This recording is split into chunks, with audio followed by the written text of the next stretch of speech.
So it wasn't really like I got to do this, I got to do that. I kind of lived my life like that. Like even in high school, like I didn't try to live like, I didn't try to play like Lance. I didn't try to play like Sebastian. I didn't try to play like Steph.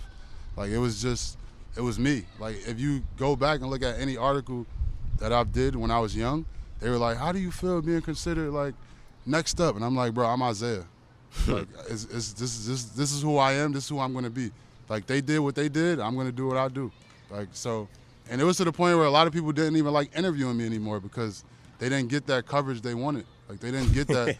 They didn't get that answer they wanted. That quotable answer. Yeah, that quotable answer. And I'm just like, bro, I'm me. Like you watch me play, you watch them play. It's different.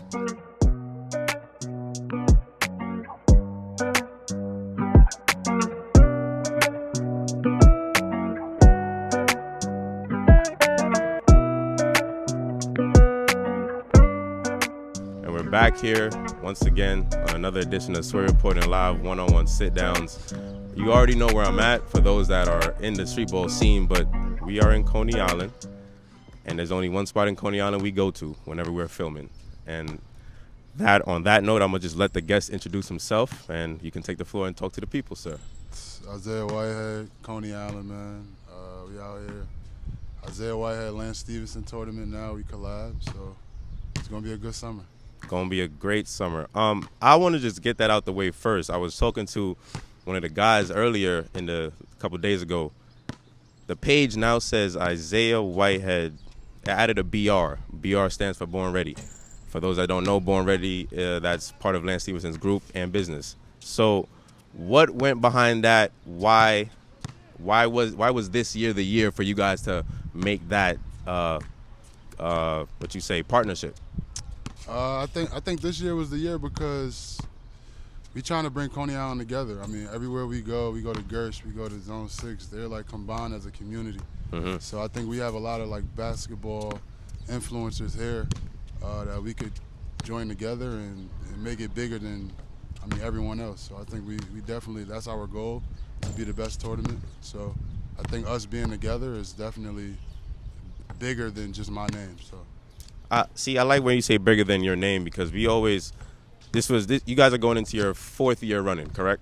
So third. So every time we come here, even though you gained a lot of traction as a new commissioner and a new league that most leagues can't really get in their first 2 to 3 years of service. So now that you have a guy like Lance, we already know his resume, but then a guy like yourself, your resume. What's it about those guys from Coney Island? And when you ask the people around Coney Island, what's it like basketball related? What's it like family related? They all talk about the togetherness, the camaraderie, the fact that you can come outside and see about 400 people. So what was it what was behind that? Like, I know you say that he wanted to get into it, but what from the Lance side of it? What did you hear from him that was different from the other two to 3 years? I think he just knows Coney Island, and we have a lot of people here that love basketball. So, he just figured that if we join together, then that brings everyone out. Like, with me, it's just certain, like, you go to your hood, there's certain people that's fans of you and certain people that's not fans of you. Facts. So with him, whoever's not a fan of me, majority of the time is going to be a fan of him because no matter how we put it or how we want it to be, there's always going to be competition between Marbury, Telfair, Stephenson, Whitehead. Like, it's always going to be people that have their own order and have their own preferences of basketball players. Mm-hmm. So now it's just about, let's put our games to the side and let's show everybody else like what's in New York City, like with the players that's coming up. Like, we don't want you to come out here because of who we are. We want you to come out here because of what we give out. You feel me? And I think I told him about that, and then he just joined in. That was it. All right, so now let's get back to you specifically. 3rd year, your resume. We start from Lincoln, and we go to Seton Hall, and then we go to the pros, and then we go to overseas play. Like, we could touch on a lot. Let's start from where it all started for you. I like to ask guys that are athletes like yourself that get certain notoriety. What was that moment for you where you found out or you proved to yourself that this can be a real thing for me? Like, the game of basketball can take me to places that I never dreamed of. I think probably around 13, 14.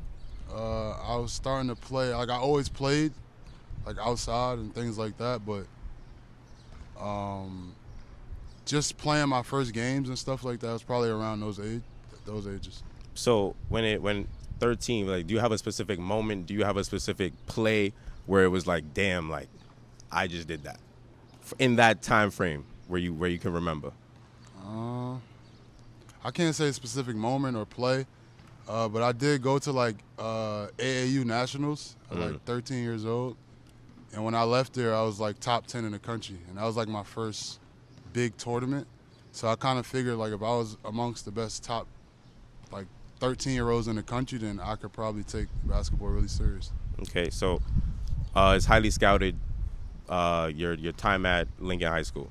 I'm not trying to disrespect what they are right now, but it's a totally different program. Yeah. What can you say was your brightest moment at Lincoln, where you got the noise, you got the recruitment, you got the moments, you got the back and forths.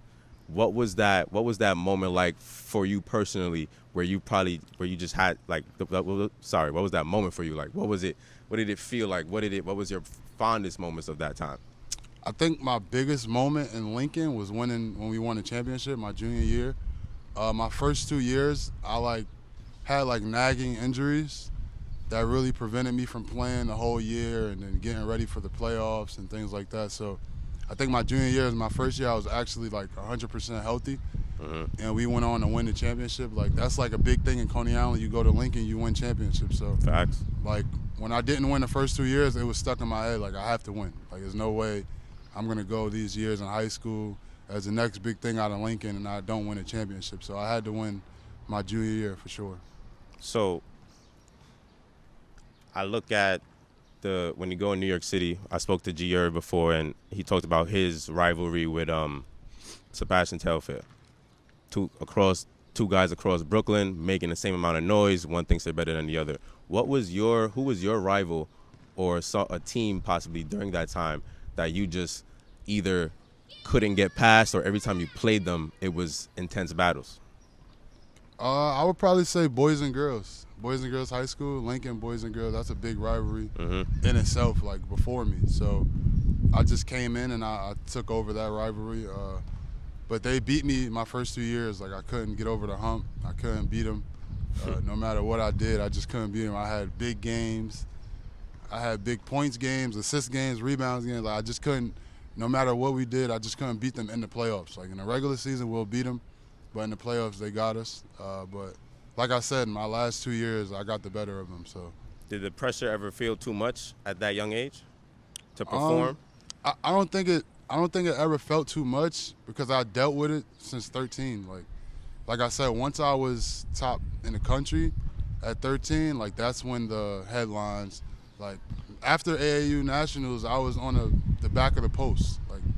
Like as the next big player from Lincoln. Daily News, all that. Yeah, everything. So it was like, I think that helped me growing up just to not get big-headed or I think I went through a lot of it at an early age. So when I got to like college or high school, it was kind of easy to, deal with. Like it was a lot of interviews, a lot of photo shoots, and that just became my life. Like I just kind of got used to it.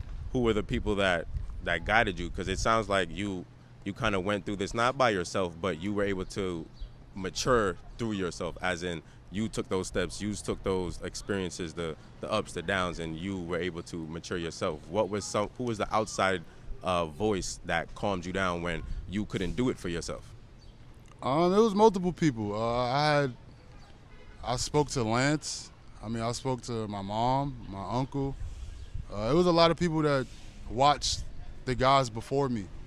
So they watched the guys before me and they knew what it took. They knew what I had to do to basically not fuck up, honestly. Like not to put myself in a position where I can't get out of it. So they always told me like stay level-headed, just take it all in, but also, it's not the end of it. Like we not satisfied. We want to keep going. And that's just the mindset I took. So from high school, you commit to Seton Hall. I believe this is where I first started hearing the name Isaiah Whitehead for me personally. And they talk about your NCAA runs. and then which propelled you into getting drafted round 2, pick 46, if I'm correct. 42, yes, excuse me. But in terms of going on to the big stage, D1, NCAA tournament, March Madness, getting, if I'm correct, to the Final Four, or was it the Sweet 16? No, we lost second round. Second round. So, but it felt, I always remember that run because I remember watching on TV, and all you hear is the guy from Brooklyn, the guy from Lincoln, doing whatever he does. And I wanted to ask you personally, when you're in those stadiums, because you've been in overseas stadiums, we know, for those that know overseas play, whether it's soccer, soccer or basketball, we know those crowds are nothing like an American crowd. Mm-hmm. But when you get to these high points, when the eyes are on you, it sounds like you're already trained for that moment when you got to college, but it's a different level. Can you describe the level of intensity of the play and also the pressure? Like you said, I'm from Coney Island, bro. Like it's nothing worse than you know, growing up here, you know, dealing with the things that Coney Island gives out, you know. So going to those stadiums, it was like a relief.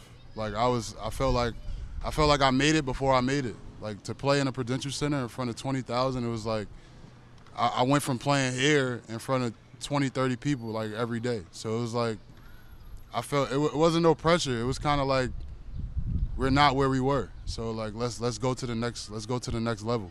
So it wasn't really like I got to do this, I got to do that. I kind of lived my life like that. Like even in high school, like I didn't try to play like Lance. I didn't try to play like Sebastian. I didn't try to play like Steph. Like it was me. Like if you go back and look at any article that I did when I was young, they were like, "How do you feel being considered like next up?" And I'm like, "Bro, I'm Isaiah. Like this is who I am. This is who I'm gonna be. Like they did what they did. I'm gonna do what I do. Like so." And it was to the point where a lot of people didn't even like interviewing me anymore because they didn't get that coverage they wanted. Like they didn't get that. They didn't get that answer they wanted. That quotable answer. Yeah, that quotable answer. And I'm just like, bro, I'm me. Like you watch me play, you watch them play, it's different. You feel me? Was there ever a point you hated the cameras and the lights? I was trained for them. Like so, it wasn't. I always hated them, but it was like you got to do what you got to do. Do what you got to do to get to where you got to get to. Basically, you gotta live certain ways. You got to do certain things to better yourself. So that was kind of like the probably the worst thing like the thing I hated the most, like just doing the interviews, the photo shoots, but it came with it. So I mean, if I wanted to be or go where I wanted to go, I had to do it. So. All right. So what was your college moment besides the basketball? What was your college moment where you're like, this is why I left home to experience this? But with the basketball aside, I'm talking Isaiah now. Right, I'm talking the guy that wakes up every morning and sees and looks in the mirror and sees I'm him. Like, what was your moment in college where it's like, yeah, this is why I had to leave? I'm not gonna lie. Like going into college, it was like a pit stop, bro. Like I went there because I had to. Like if I didn't have to go to college, I probably would have went straight to the NBA.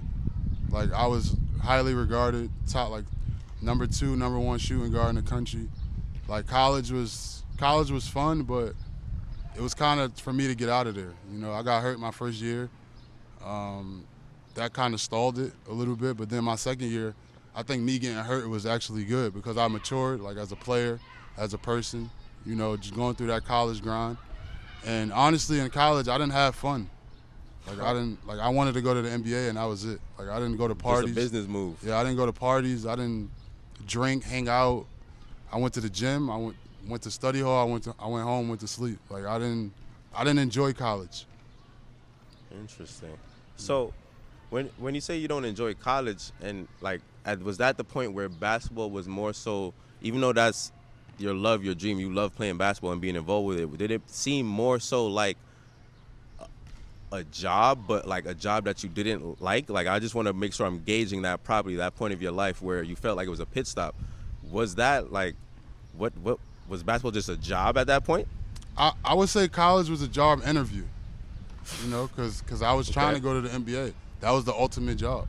Like I'm trying to get the job. I'm showcasing my talent in front of all the scouts. So I just felt like in college, I always thought like, should I go out?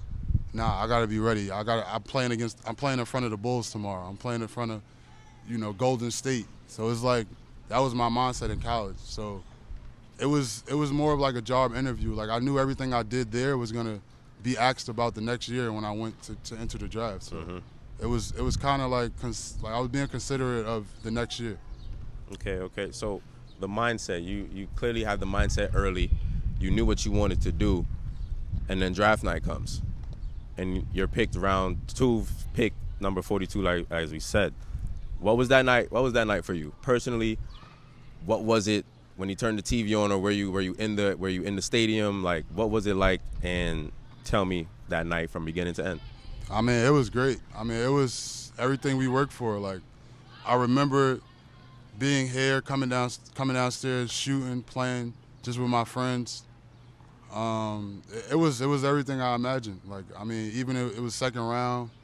I left college because I was guaranteed like a first round contract, like no matter where I got picked. So I already knew I got picked, but for them to call my name was like, that was like the dream come true, basically. So when we hear guaranteed first round picks, right? Of course, not all the time that's true. What could you tell the people from experiencing that, the operations of it, as in who you're contacting, who you're talking to? How do you actually know like this team or these select few teams are really considering you? It's through your agent. I mean, I went to the combine, so I spoke to them there. They have the NBA interviews there, and that's basically like what the information they get from you to see if they want to pick you or not. Like your train of thought, like they ask you certain questions. They even, like, one question I got being there was like, why did you get suspended sophomore year at Lincoln? Like things like that. Like they go that far back, like background checks and things like that. So was there a question that ticked you off?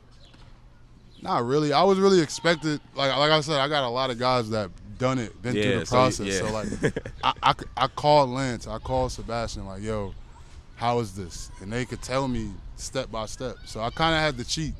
So definitely stay prepared. Yeah. So you get drafted by the home team. Yeah. In the first couple of years that the Nets went from Jersey to Brooklyn, you get drafted by the Brooklyn Nets. Did it ever feel like a fairy tale storybook, in terms of you're here, you're from New York, you put on for New York, you go to Seton Hall, which is not too far from the hood, and then you get drafted by the home team? Like, what was that, a surreal moment along with draft night, that you got drafted by the hometown, or was it just business as usual? I mean, it definitely was a surreal moment because I didn't think it was gonna happen.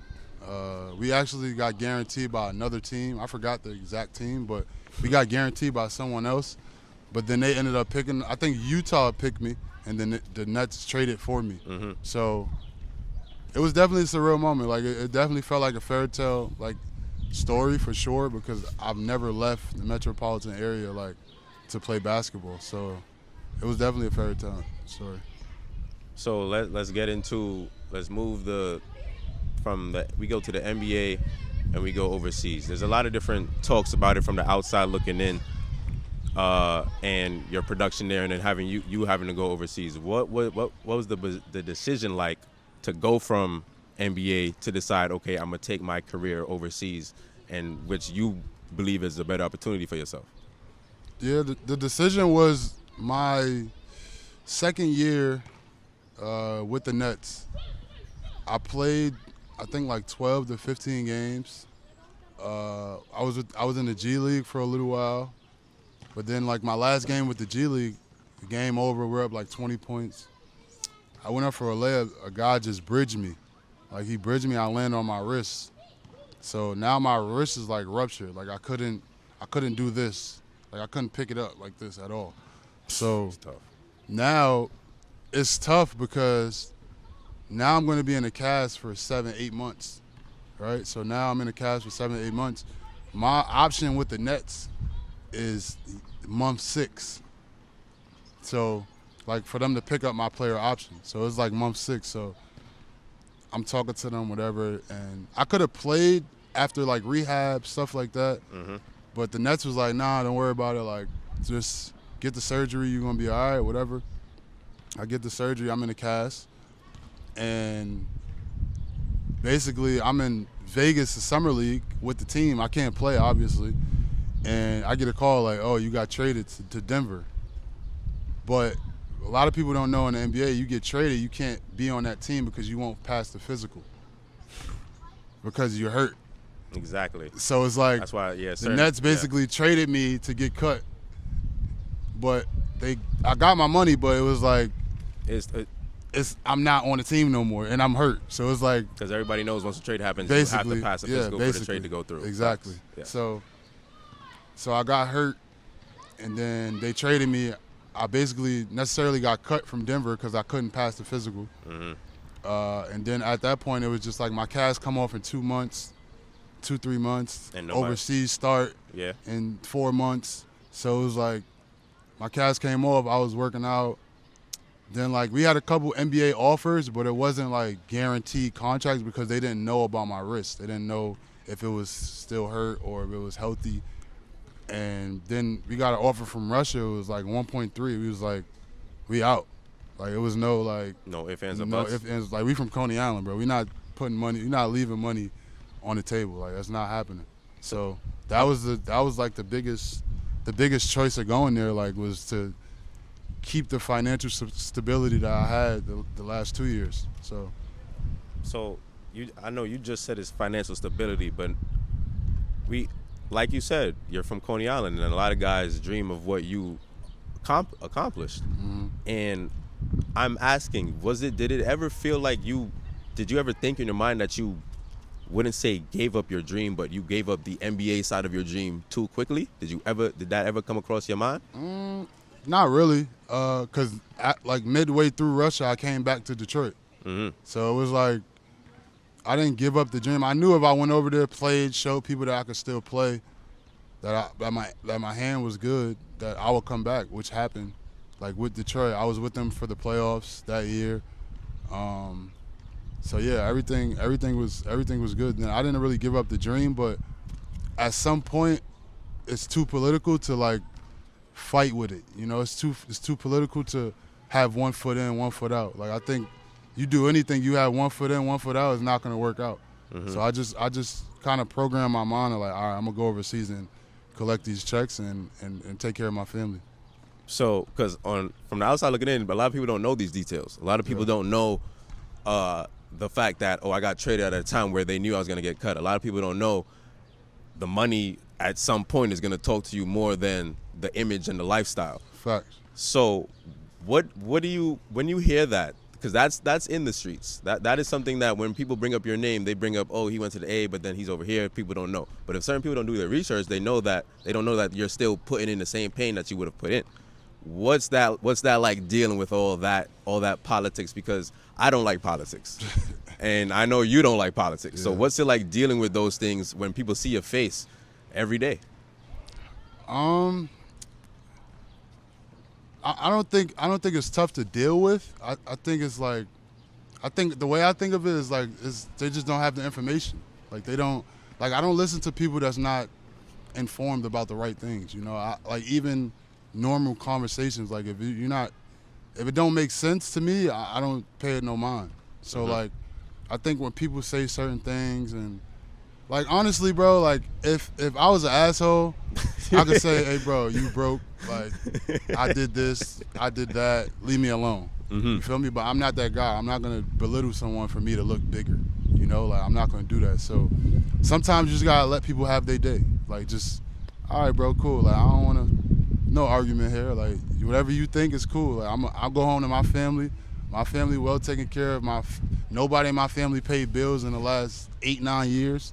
So I'm cool. Like I could live that way mm-hmm. and be okay with whatever you're gonna say. You feel me? So let's move a little bit over to the streetball side, right? So let's speak about your appearances. From me getting into the game in 2021, I've seen you with Sean Bell, and now more Coney related with Born Ballers. Are you, in terms of you suiting up? Because we never really know when you suit up. We just know that when you walk in, if you got kicks in your hand and you about to put on like there's a jersey on, we already know. What's that like when you're overseas not playing, but you're living the professional lifestyle?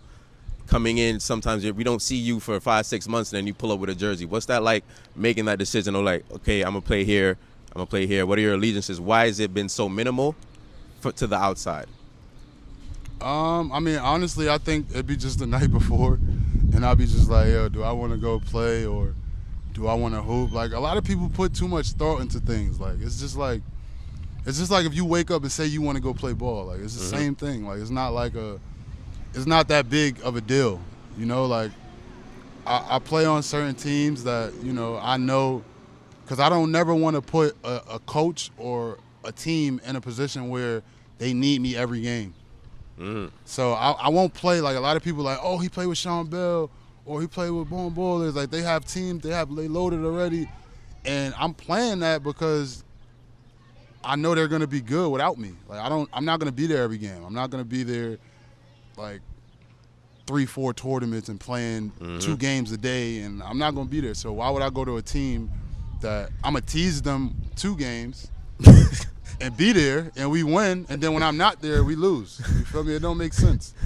So that's just my thought process. And then, like, I had a relationship with Ross since I was like 14, 15. So, I mean, that's an easy choice to go play.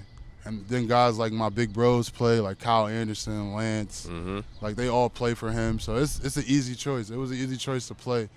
But when Coney Island said they get a team, now it's like a no-brainer. Like, I got to play with Coney Island. Like, it's not like there's no fault to Ra, there's no fault to Mac, all them guys. Those are my guys. But Coney Island get a team, and I gotta play with Coney Island for sure.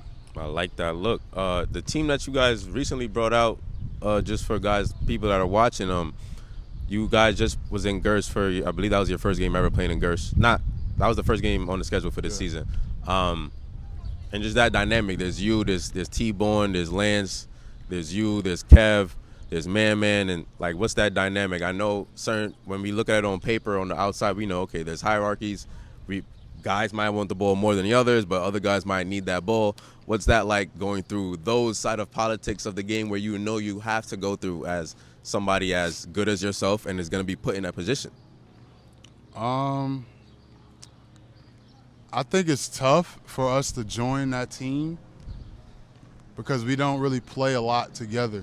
Like yesterday we played Irk, we lost because just of chemistry. Like Irk been playing together for 2 years.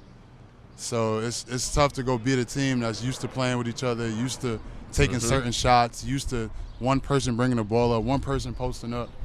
Like, I think the more we go into the summer, I think the better we'll be, like, just together, like just playing together, playing, team basketball. I think yesterday was just one-on-one. Whoever got it just went. Under the lights. Yeah, and everybody, honestly, it's crazy that we almost won. Like, even doing that. So I think that just shows that we'll be all right. We're going to be okay. One part of that I want to touch on, we talked about it a little bit off camera, was, guys like yourself and Lance showing up more to these events where not the common person wouldn't be able to always see you. They probably didn't go to a Seton Hall game. They didn't go to an NBA game to see either of you. So what's that dynamic of being more involved in the community? We spoke on it earlier, but we're getting to the point where guys don't show up, where there's NBA guys that are from these very streets throughout New York City but don't come back as much. What's that thinking like, and why is 2023 that year for everybody, or for at least you guys?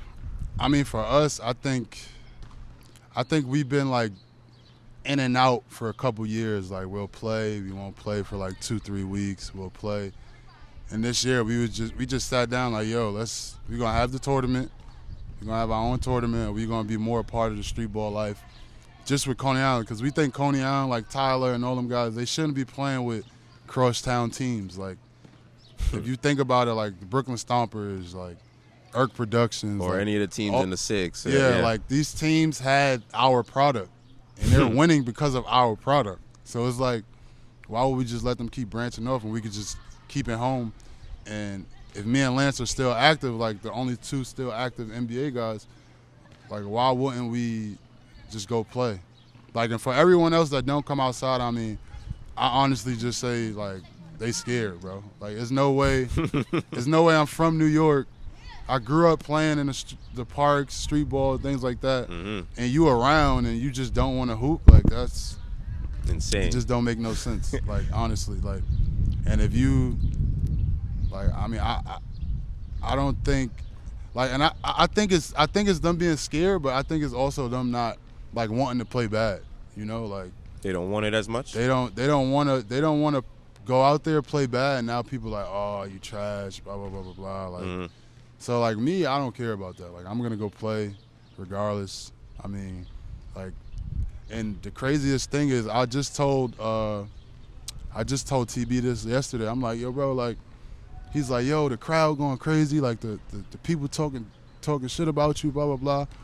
I'm like, bro, honestly, I don't come out here for adults. Like, they can say whatever they want. Like, but the kids here, they know who I am. They never got a chance to see me play. Now they do. Like, that's my goal going to every park. Like, if it's kids there that never see me play, that I accomplish something in them seeing me play. Like, just, like I always say, like, if you're an NBA guy from a hood, like, you don't know what impact it is for a kid to touch you. You know, like, he hear about you, he see you on TV, YouTube, but for him to come up to you and be like, yo, Isaiah, what's up? Like, that could change somebody's, like, whole mentality. Like, just about playing basketball or going to school or, like, me and Lance talk about that all the time. Like, that's why we wanted to do this here. Like, imagine a kid know, oh, Isaiah Whitehead and Lance Stephenson is going to be at the park Thursday and Fridays. Like, that's big for them. Like, they could just come here and be like, Isaiah, what's up? Even Lance, if what's up? Yeah, not even if y'all not playing. Even if we're not shooting the basketball, it's just our presence, just being around them, is different. So let's change that to the arenas, right? I spoke on that earlier, but the Streetball arena, all the parks we go to, all the different hecklers you hear, all the fan reactions, what it looks like from a overshot view.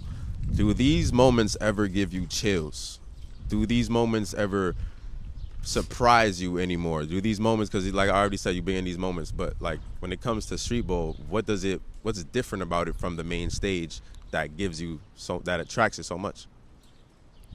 I mean, honestly, I don't think Streetball, as far as crowd related, I don't think Streetball and overseas is much different. Like, overseas is hecklers, they're screaming, you go to like we were at Gersh yesterday, you go there, it's hecklers, they're screaming, it's courtside, I think the Streetball has upped it as far as like making it seem like an arena outside, you know, just the complex of like just the courtside seats, the bleachers, the benches. Like, I think it's similar. It's more similar than people think. But as far as like chills or anything like that, I don't really get those. You don't like that word? Nah, I don't. That means chills mean you concerned. I don't, or you nervous. I don't never get. All right, so let's switch the word then. More so in awe, amazed of what you're feeling right now. Like that moment just brings the best out of you. Would you still keep it that same way? For sure. I mean, I'm always amazed because you like people don't realize how hard it is to get people out to these parks to watch. Like they could watch them at any other park, but they come to your park to play. Like it's amazing to see 300, 400 people in a park just to watch a streetball game. Like it's crazy. Like people don't really take that into fruition, like what's going on, until they see it on Instagram. Like, oh, it was that packed. Like, like if you come here and we on a Thursday and there's a bunch of people here, you gonna be like, damn, like it's a lot of people. But when you see the picture, like from an overhead view, or like you start looking at the cameras and stuff, like you be like, damn, like it was really like a lot of people. One of those nights. Like that's when you start. I think that's when you start to realize it. Like even for me, opening night, we had opening night. It didn't seem like a lot of people, but when I seen the picture and I seen the outskirts and everything else, I'm like, damn, like it was really packed. So I think that's more of an amazement to me, just the people that come out. So let's focus on your tournament a little bit more. I've been here from last year. I was not here for the first year, as I just wasn't aware of it per se. Second year I was here. And of course, this is the start of the third. Last time I was here, not this opening night, but last year's chip and playoff run, it was one of the most almost chaotic scenes in terms of a good way, seeing everybody here and the different faces and like the crowd control or lack thereof. In terms of your tournament, what are some of the things that have been hard for you? What are the things that you wake up when it's time to think about the tournament and pay as much attention to the tournament, put the hours in? What's been throwing you off or it's just a nagging problem? I mean, in the recent year, probably like we spoke about this off camera, like I think we outgrew the park, and the people is just, I think it's too many people for this park, honestly. Like I think keeping them off the court, like, and a lot of coaches don't understand, like I really want the court to be clear. Like Facts. I want people off the court because it makes my job a lot easier. Mm-hmm. Like you remember last year, like I'm walking around telling people, get off the court. Yo, get back off up. the court. Yeah. Get off the court. Like, I think that's the nagging thing, but it's street ball, bro. Like it's gonna be hard to, like I feel like that's what street ball is. Like even like I told you before we start recording, like if we was to change the park, like we're trying to do, like if we try to change the park, it would take the feel away from why you come here or why anyone comes here. Like it's just that treacherous feel. Like I think that's what we want, because we are, like that's the basketball we grew up on. That's what Coney Island basketball is. Like so I think that's the most nagging thing, is like keeping people off the court. Got you. When it comes to the different how would I say, political things about running a park, whether it's comparisons to different parks, where you feel you stand in comparison to other parks, why is it that we hear certain things about, how would I say, the winners wouldn't get proper payment, or all these things that would be said badly about your park? Like these are the things, some of the things in the streets. I want to give you a chance to clear these things up and make sure that you can put that on Front Street and leave it as is. What, in terms of when people say, because I've heard this and I'm pretty sure you've heard it or been a part of it, people say champions don't get paid or the money isn't always right. And I ask you, as an upcoming person in this industry, is that really the case? And can you just give the people a clarification on that? I mean, every champion that's won here has been paid. Whether it's been delayed, maybe. Like, well, last year it was, because what happens is these street ball coaches, they go into tournaments and they can't afford them. So the thing is this. I've made my money in my life, right? I've made my money. I'm secure. I'm good. You don't come to my park knowing I made my money. You don't pay, and then you think you win, you get paid. That's not the way that's not how business works. Okay. Like, and then I'm not going to say names or teams, but no, you don't have probably to. Like 80% of our quarterfinal teams didn't pay for the tournament. So, and that's up to the quarterfinals that they didn't pay. So now it goes into more of the details. Like my tournament is ran off of a foundation. So if I was to put money in from my account, it's different from someone putting money in from theirs, because it's a donation at that point. So then it goes like back to taxes and stuff like that, which we're not going to get into. But It's different from me just saying, all right, you won, take this money. Because our winners get paid from our foundation. It's not from me. It's the Isaiah Whitehead Foundation. So I would say, like, this year has been no problem. Like, we've got all the teams that paid. The money is in the account. It's ready to be paid. The first year, it was the same way. So it was just last year. And the craziest thing was, it's been the bigger teams. Like, it's these guys that's on live, bet this, bet that, bet. You haven't even paid for your team, bro. Like, how are you betting this and betting that? You can't. So that was the problem last year. Like, a lot of people thought, like, oh, Isaiah's made money, he should just pay him. Nah, we're going to keep it the way it's supposed to be. You put your entry fee together, and everybody's money is the prize. Like, I'm not paying because y'all didn't pay. But they eventually got paid because we had some sponsors, we had some people just give them the money, which was through the foundation again. Mm-hmm. But I'm not that guy. I'm at the same time, like, people was like, oh, he made the NBA, bro, he's a basketball player. I'm still from Coney Island, bro. I'm still the street. I'm still like, I lived on the streets. I know how the streets work. You're not going to get over on me, y'all not paying, and then try to bash my name and say, oh, he didn't pay the tournament prize. So, I mean, like I tell everybody, like, you'll never see nobody walk past me. Like, you'll never see nobody disrespect me about the tournament not being paid. They probably told you or told someone behind my back, but they'll never come to me and say, oh, you didn't pay your tournament prize, because my answer is going to be, you didn't pay for the tournament.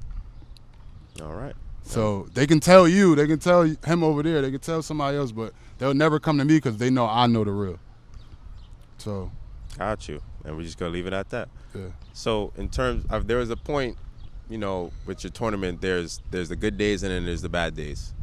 I remember last year there was a vandalization of one of your posters. Yeah. And then different times there's, you know, side things going on that got nothing to do with basketball, and it looks bad on the tournament.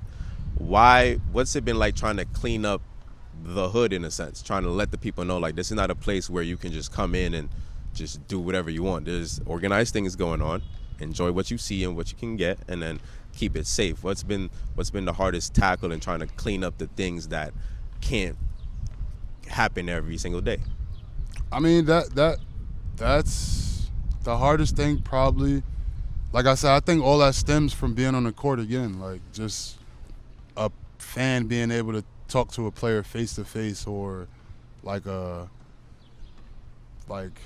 like the thing with the posters. I think it was just like, we seen it on camera. I think it was just some little kids that was just bored. They just seen them, and I don't think it was something towards me or towards the park. It was just more so like kids being kids, you know? Like, it wasn't an adult. Like, it wasn't someone that came here, like, because it was some that was cut, some that wasn't. Like, it was minimal. It was really like childish.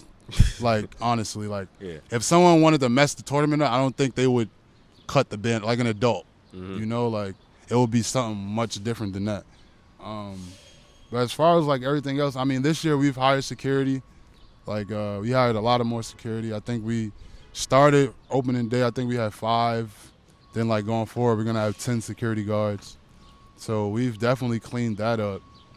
But other than that, I think it was pretty smooth. I mean, I don't really get into the like, oh, I'm gonna fight you, but like I said, I'm different. I'm different as a commissioner. Like, 9 times out of 10, I know these guys that's gonna do something. Like, people think they're gonna do something, like, but in all reality, they won't.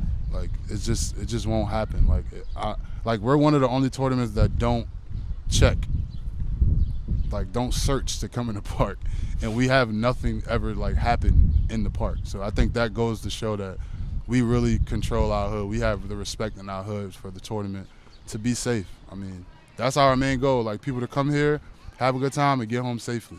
So that's our main goal. And I think we've held up that so far. When it comes to where you guys rank, of course, that's a discussion. You've made a lot of noise over the past 2 years. And I want to hear it from your mouth. Where do you guys feel you're ranked? And in terms of Brooklyn tournaments or NYC as a whole, like, why do you think people should come to Coney Island over those other parks, or at least before they get to those other parks? As far as ranking, I mean, we could go to the whole city. Like, I seen Cha-Ching and Slime put out like tier groups. Yeah. Tier 3 is disrespectful. Like, come on, bro. Like, they had us behind Lincoln Park, like Tri-State. Like, Tri-State has 30 people in their park a day. You know, like, that's disrespectful. Like, to who we are and for the product we give out, that's disrespectful, I think. I think if we're gonna do tiers, I think we can argue tier, like, mid to high tier 2, because we're still year 3. We got a lot of things to work out. But as far as like just teams that we've had, and I think off teams alone, just the teams that we had, we should be tier 2. Like, we had all the top teams in the city. We had all the like it's not a lot of teams that other tournaments had, and we didn't have them. Got you. Like, and then a lot of people come here. Like, we had a lot of teams come from the Bronx, from Queens. Like, that's hard to get. Jersey. Like, to come to Coney Island, like, you got to think about where we are. Like, they're coming from Jersey to Coney Island. Like, that's crazy. Some of them come here for an L too, but we're not going to speak on that. But let's continue the conversation now. Let's get a little personal in terms of the man in front of me. What was your hardest obstacle? What's your hardest experience that you had to go through that you couldn't go around it, you couldn't ease your way out of it, you couldn't finesse it, you just had to take that to the chin and learn from it? I think when I was injured, when I was on the Nets and I was injured in my hand, like, that was my first big injury that I've ever, like, went through.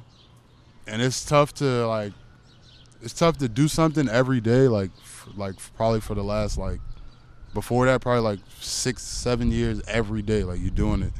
To go, like, the doctor is like, oh, you can't play basketball for 7-8 months. Like, that was probably the craziest, toughest time I've ever had. Who was the most influential during that time? Probably my daughter. Like, I got a lot of time to spend with her. Like, if I was on the road with the Nets, or if I was, like, on the road playing and stuff like that, it would have been tough. I think my daughter, just being with her, helped. My mom, I mean, my close friends, of course, but it really didn't work.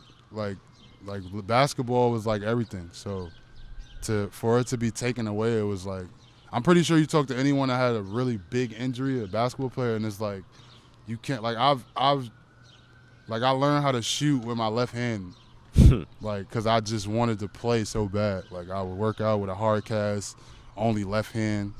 Like, it was a tough time. What's the difference in what's the difference in trajectory for a person like yourself, mentally or physically, compared to somebody else that probably didn't get to the heights that you got to and are currently at? What's the difference to give to young hoopers or young people that need to make that leap, that go over the hump where they make themselves different from everybody else? I mean, how did they get there, as in from your firsthand experience? I mean, I know a lot of people say it, like, a lot, but, man, stay in the gym, bro. Like, especially now, the game is so advanced. Like, you see the players now, like, I always tell, like, high schoolers, especially, like, 17, 18 years old, I'm like, you got to look at it as, like, this. Like, Ja Morant is, like, 22 years old. Like, probably, I'm older than him. That's the crazy part. Like, Ja Morant is, like, 22 years old. You're 18. You're not nowhere near where he is, and, like, you're not close. You're not. So, like, you just got to keep working on your game. Like, I think it's different now. Like, younger guys are better. Like, from when I was coming up, like, when I was in the draft and things like that. Like, these younger dudes is coming in the NBA and just being, like, they're ready to go to the conference finals. Like, if they don't do it, it's a bust. Like, that's, like, the first time in a long time where Tatum and Ja Morant, all these guys are expected to, win. So I think as a young kid, you just got to stay in the gym. Like, it's a lot of, like, I think the evolution of basketball changes every couple years, like, what they look for, so I think you always got to stay working and just work on everything so that you could just stay ready when the time comes. So when you say stay ready, you say you're just the work ethic. What was your work ethic like? What did you model your game after? I know when you said earlier that I wanted to be Isaiah. I'm Isaiah. But at some point you had to look at something to say, okay, I want to do that, or I want to do this. Who were the guys that you wanted to model your game after, or you took moves from, whether it's when you were younger or as you got older? I think that was probably my biggest flaw, was I didn't really want to watch anybody. Like, I just wanted to play. Even if you had favorite players or anything like that? Nah, like, my favorite player was, like, Melo. Like, I'm not Melo. Like, I don't do it. I don't do what Melo do. Like, I don't think I really watched the player and I'm like, yo, I need to be like him, or I need to.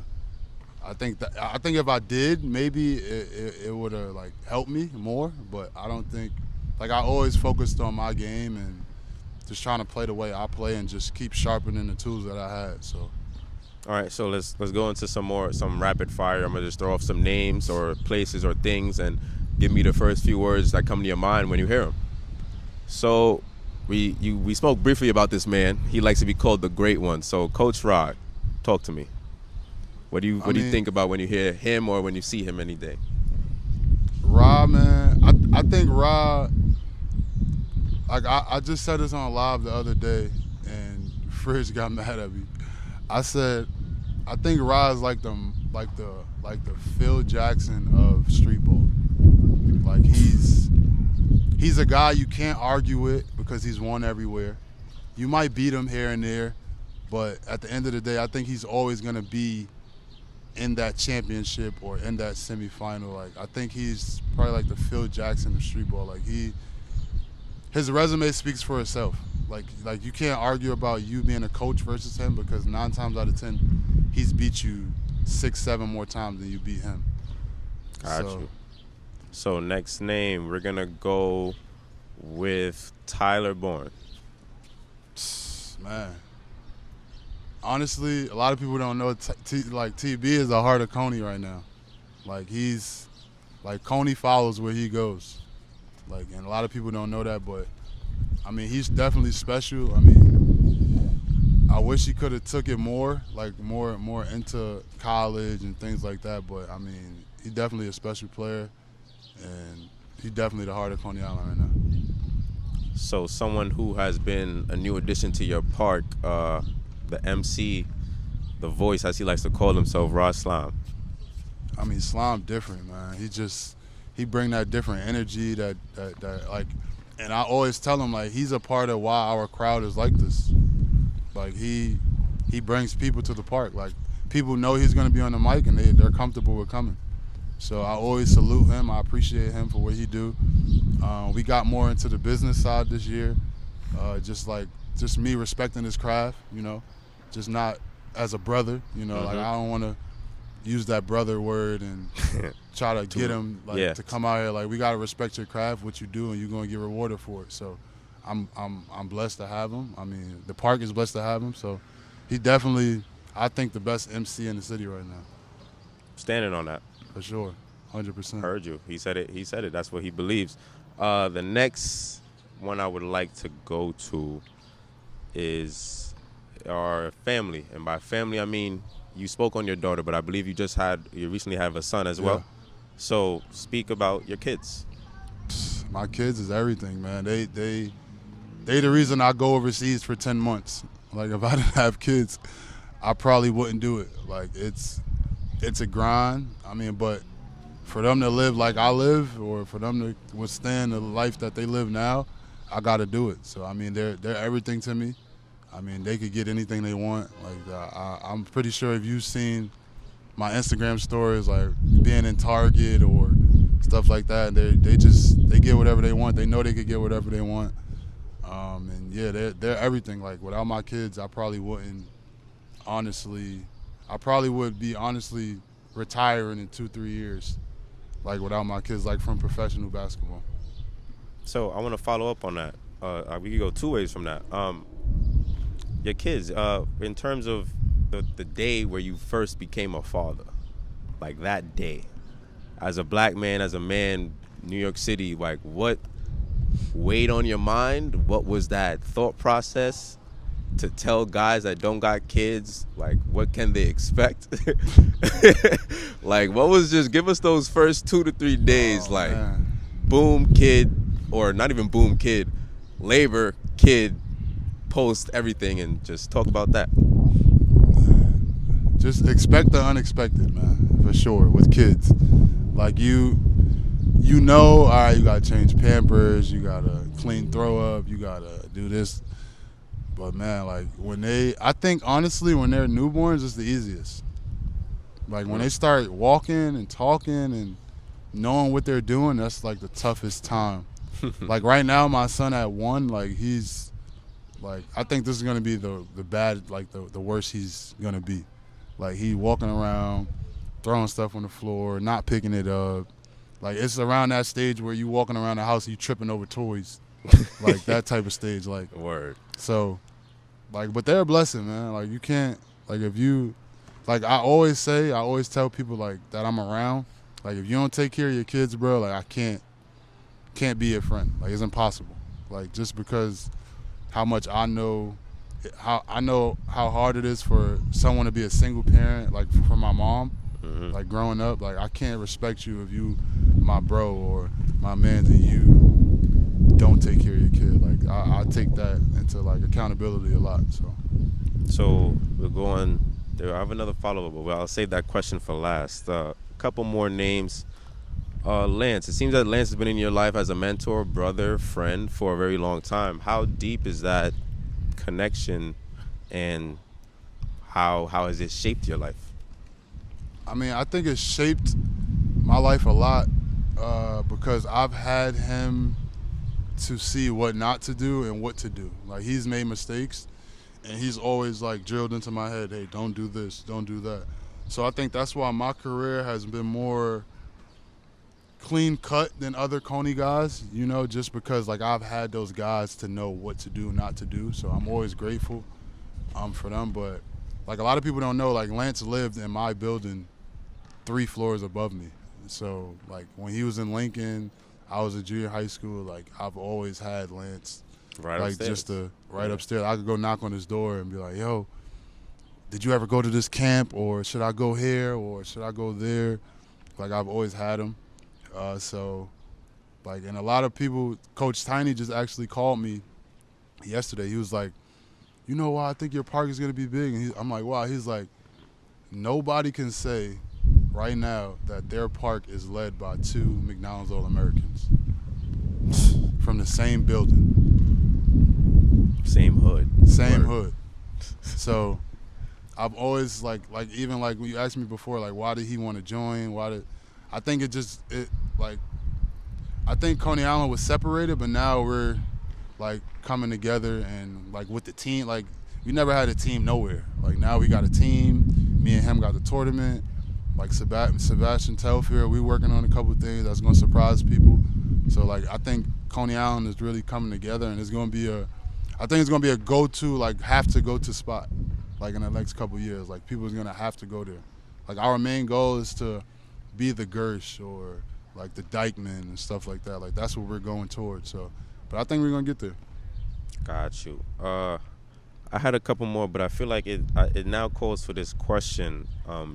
You mentioned that if you didn't have kids, you'll probably put the game of basketball, put it up like 2-3 years. If we strip the game of basketball from you right now, would you say you've given the game everything and it's given it back to you? Would you be satisfied by saying, if I don't pick up a basketball no more, I'll be okay with just sitting on the sidelines? I don't think I would be satisfied even when it was time. Like, I'm that type of guy. Like, I always want more. I always want to be better than I was. Or, like, I've been telling my friends too, like, I think I'm gonna become a better basketball player after basketball, because I'm gonna focus on it more. Like that. Like, I think after basketball, I'm gonna play to stay in shape. I'm gonna like, I'm just gonna be around the game more. Like, now it's a job. Like, you know, like, especially overseas, 10 months away from the family. Like, I love playing it, but at certain times throughout the year, it's like, damn, like, I miss my kids, I miss my mom, I miss my girl. Mm-hmm. You know, so it's like more of a job right now. So, but I think like that's why I play in the streetball tournaments too. Like, it's like a sigh of relief. Like, it's not about money anymore. It's just about the game. Like, you going to play.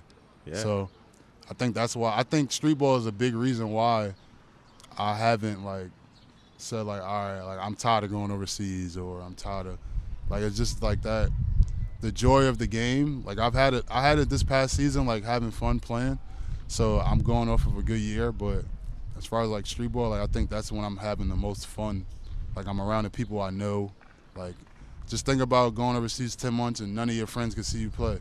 Now you come home, you play in Gersh, you play in Zone 6, all my friends there. This is the only time that throughout the year they're going to see me play. So I think that's the joy. That's where it comes from. So before we get up out of here, there's this one last question that came to my head.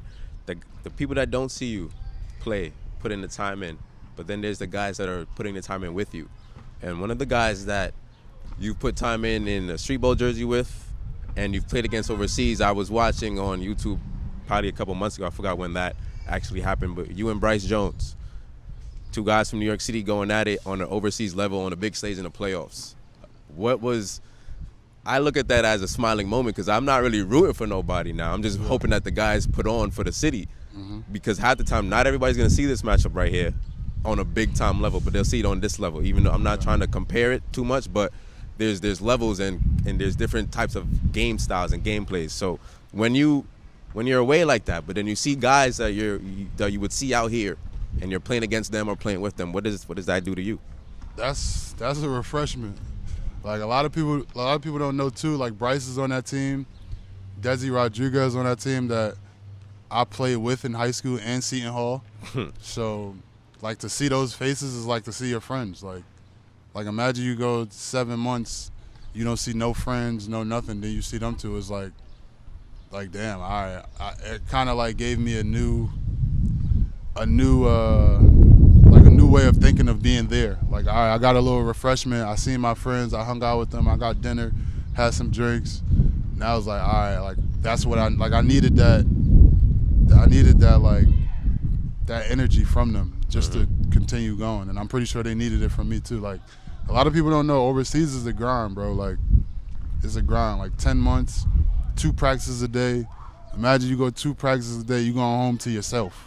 Nobody there. Like that's like it's not funny, but it's not for the weak at all. Like that's why you see a lot of guys go and they can't take it. Like they can't like do it. That's why I always condone no matter where they play. Like you see me post highlights from Indonesia, like anywhere. You feel me? Because them being there is something. Like it don't matter where they're playing, how much they score, how much they average.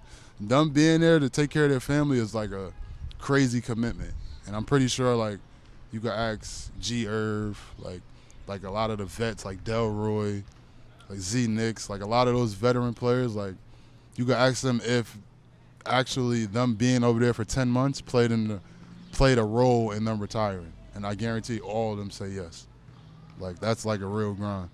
And that's another reason why you might not see me play, but I'm at these tournaments. I'm at these events and stuff like that because I miss my friends. I miss being around my people. So I think it's more so why I go play also. Like I just miss being around the people I grew up with or the basketball community because I'm not around them for 10 months. Got you. Yeah. So this is the part where I give you, the guest, whatever, 5 seconds, 30 seconds, 5 minutes, whatever you want to say to the people before we get up out of here. What can they expect from you? What you got on your mind? Whatever you want. This is your camera, and you can tell the people. I mean, you could expect a big summer from the tournament. I mean, Born Ballers, we're in a couple of tournaments. We're going to definitely win at least one.